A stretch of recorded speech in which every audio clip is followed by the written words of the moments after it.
The lights inside London's packed arena were blazing, the crowd roaring before a single punch had even been thrown. Two Olympic gold medalists stood across from each other, but this wasn't just another title fight. This was a collision between greatness and belief. On one side stood Vasiliy Lomachenko, already considered by many the pound-for-pound king of boxing, a fighter whose footwork looked almost unreal, like he could bend space inside the ring. On the other side stood Campbell, Britain's tall, sharp, technically gifted challenger carrying the hopes of an entire crowd behind him. From the very beginning, the atmosphere felt different. The introductions alone sounded like the opening scene of a movie. Campbell entered first, the hometown fighter from England, a former Commonwealth champion and Olympic gold medalist who had fought his entire career for moments exactly like this. But then came Lomachenko.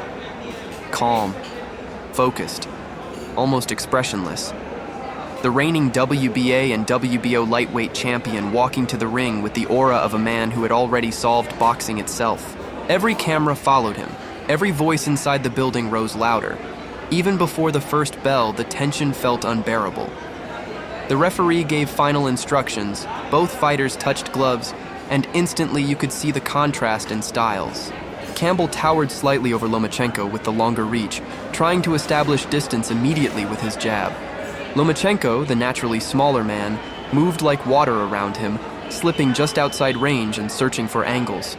The crowd reacted to every twitch, every feint, every sudden movement. It wasn't reckless action in the opening seconds. It was chess played at terrifying speed. Campbell came out disciplined, not overwhelmed by the occasion at all. That surprised many people. Most fighters freeze when they share the ring with Lomachenko because his movement forces panic into opponents. But Campbell stayed patient. He touched with the jab, stayed balanced, and waited for openings instead of chasing them. And when Lomachenko stepped inside for the first time, Campbell answered with a clean left hand that got everyone's attention. For a split second, the arena exploded because people realized something important immediately. Campbell wasn't here just to survive, but Lomachenko answered the way champions always do. He slid forward with those trademark angles and fired, a sharp left hand straight to Campbell's temple. It didn't look devastating at first glance, but Campbell's reaction gave it away.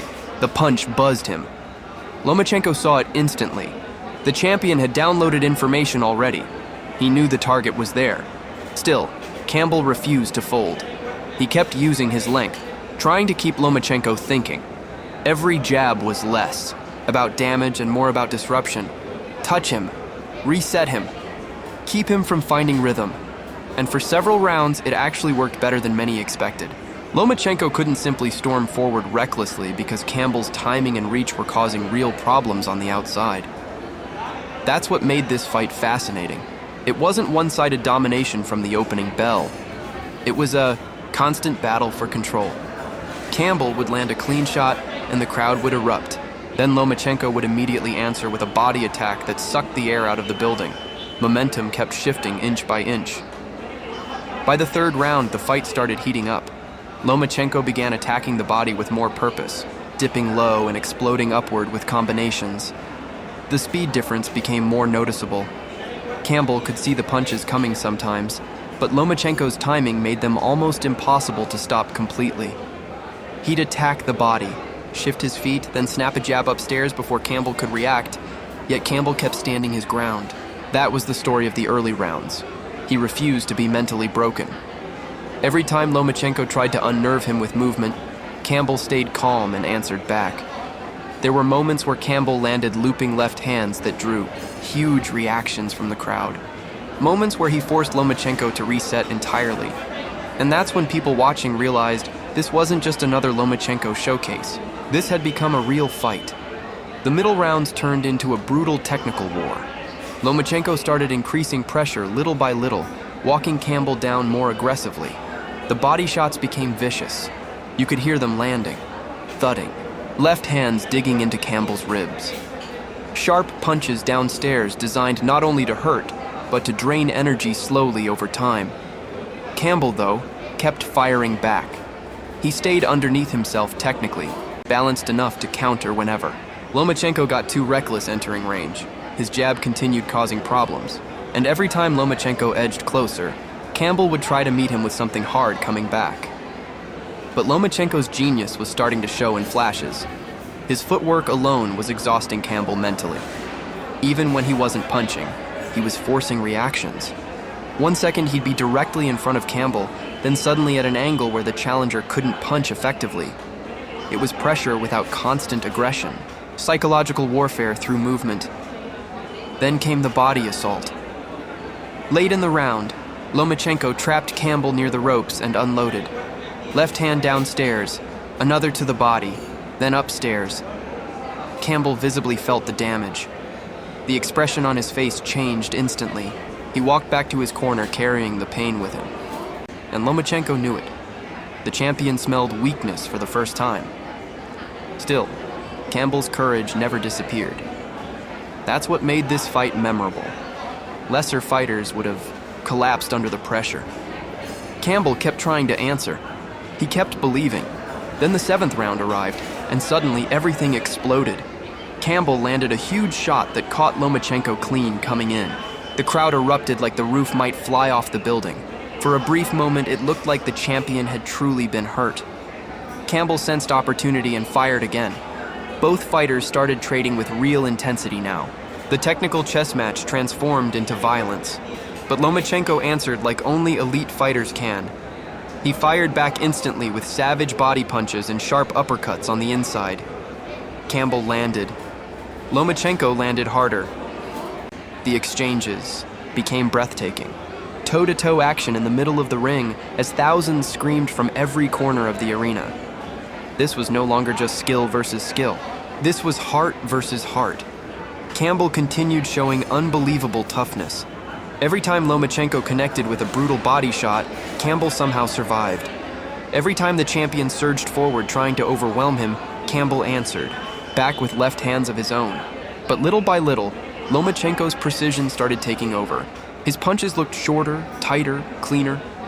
Campbell's shots still had moments of success, but Lomachenko's combinations carried a different level of authority, especially downstairs. The champion's strategy became crystal clear. Break the body, drain the gas tank, then close the show. By the championship rounds, both men looked exhausted but determined. Neither fighter was willing to surrender ground. Campbell knew he needed something big. Lomachenko knew he was ahead, but wanted domination, not just victory. And then came the turning point. In the 11th round, Lomachenko closed distance with terrifying speed and ripped another crushing body shot into Campbell. This time, the challenger couldn't fully hide the damage. Seconds later, another brutal attack downstairs forced Campbell to take a knee. The crowd reacted with a mix of shock and admiration. Campbell had fought so bravely all night, but Lomachenko's relentless bodywork had finally broken through. The champion pounced immediately afterward, sensing the finish. He attacked the body again, then upstairs with combinations, trying to close the show before the final bell. Campbell tied up, backed away, survived however he could. But you could see it now. The damage had accumulated. Still, Campbell refused to quit. That final round became a war of pride.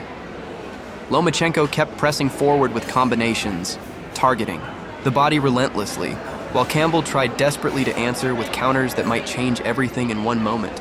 The exchanges were violent and dramatic. Every punch carried tension because both men were still dangerous. Then in the closing seconds, Lomachenko trapped Campbell once more and unloaded a final sequence of punches. Headshots, body shots. An eye, uppercut inside. Campbell wrestled him down just to survive until the bell, and when the final horn sounded, the entire arena rose to its feet.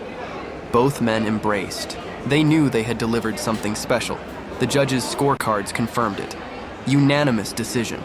Vasiliy Lomachenko remained champion and added another title to his collection, moving one step closer toward becoming undisputed at lightweight. But even in defeat, Luke Campbell earned enormous respect for pushing one of boxing's greatest technicians into a true championship battle. What made the fight unforgettable wasn't just the skill, it was the tension. The moments where Campbell believed.